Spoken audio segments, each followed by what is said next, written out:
لا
اللہ کی رحمت دل پر اتر رہی ہے، گناہوں کی ظلمت دل سے نکل رہی ہے۔ بھول جائے دنیا میں کوئی ہمارا ہے، واقعی اللہ کے بندوں اس دنیا میں سوائے اللہ کے کوئی ہمارا نہیں۔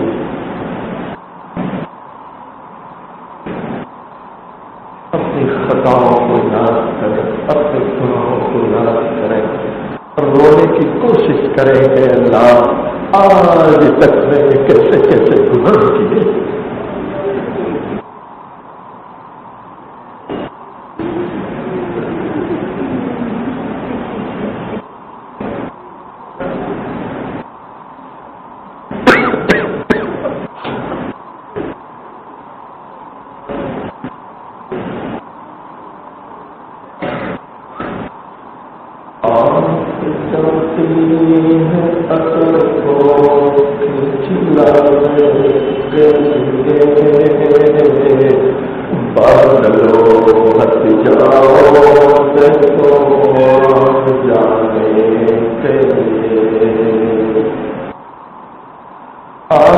جاتی ہے اثر کو کھینچ لانے کے لیے، بادلوں ہٹ جاؤ سے تو جانے کے لیے، اے دعا فریاد کر عرش بری کو تھام کے، اے خدا رخ پھیر دے گردش ایام کے، اے دعا فریاد کر عرش بری کو تھام کے، اے خدا رخ پھیر دے گردش ایام کے، خلق کے راز ہوئے دنیا سے ٹکرائے ہوئے، آئے ہیں اب تیرے در پر ہاتھ پھیلائے ہوئے، خلق کے راز ہوئے دنیا کے ٹکرائے ہوئے، آئے ہیں اب تیرے در پر ہاتھ پھیلائے ہوئے، حق پرستوں کی اگر کی تو نے دل جو نہیں، تانا دیں گے بت کے مسلم کا خدا کوئی نہیں، حق پرستوں کی اگر کی تم نے دل جو نہیں، تانا دیں گے بت کے مسلم کا خدا کوئی نہیں، رحم کر اپنے نہ آئینے کرم کو بھول جا، ہم تو تجھ کو بھولے لیکن تو نہ ہم کو بھول جا، رحم کر اپنے نہ آئینے کرم کو بھول جا، ہم تو تجھ کو بولے لیکن تو نہ ہم کو بھول جا، خار ہیں بدکار ہیں ڈوبے ہوئے ذلت میں ہیں، کیسے بھی ہیں آقا تیرے محبوب کی امت میں ہیں، خار ہیں بدکار ہیں ڈوبے ہوئے ذلت میں ہیں، کیسے بھی ہے آقا تیرے محبوب کی امت میں ہیں۔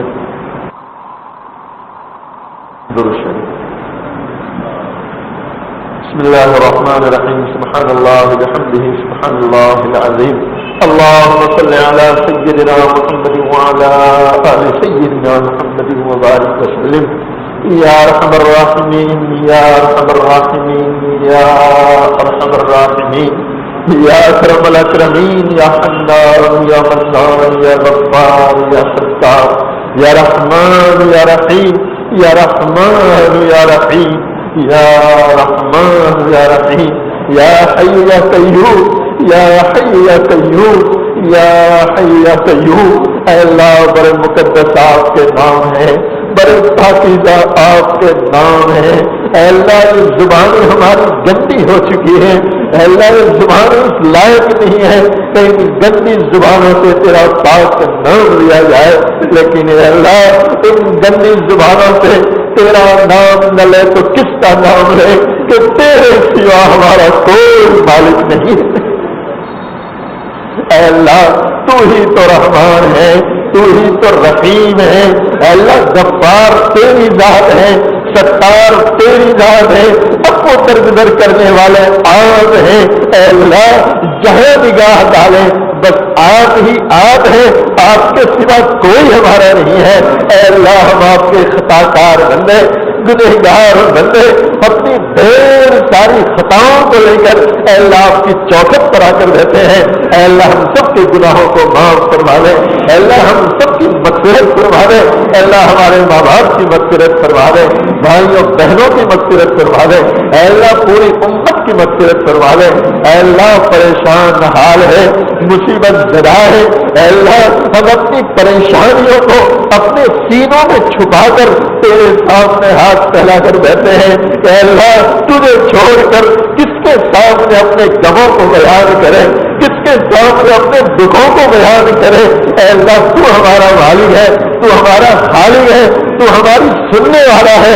اے اللہ تیرے سامنے اپنے غموں کو بیان کرتے ہیں. اے اللہ ہمارے سارے غموں کو دور فرما دے، سارے دکھوں کو دور فرما دے، ساری پریشانیوں کو دور فرما دے.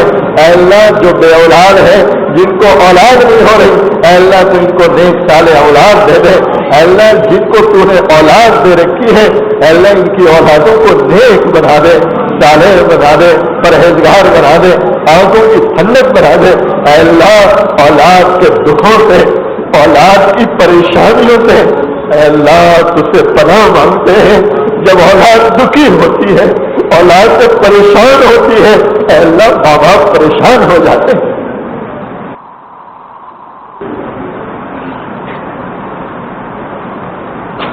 اے اللہ اولاد جب دکھی ہوتی ہے، ماں باپ کا کھانا بند ہو جاتا ہے، ماں باپ پریشان رہتے ہیں. اے اللہ تجھ سے التجا کرتے ہیں مالک اولاد کے غموں سے حفاظت فرما لے، اولاد کی پریشانیوں سے حفاظت فرما لے. اے اللہ اولاد کی گمراہی سے تجھ سے پناہ مانگتے ہیں مالک. ہماری اولاد گمراہ ہو جائے یا ہماری اولاد برے راستوں پر چلی جائے، اے اللہ اس سے پناہ مانگتے ہیں. اللہ تو پوری حفاظت فرما لے.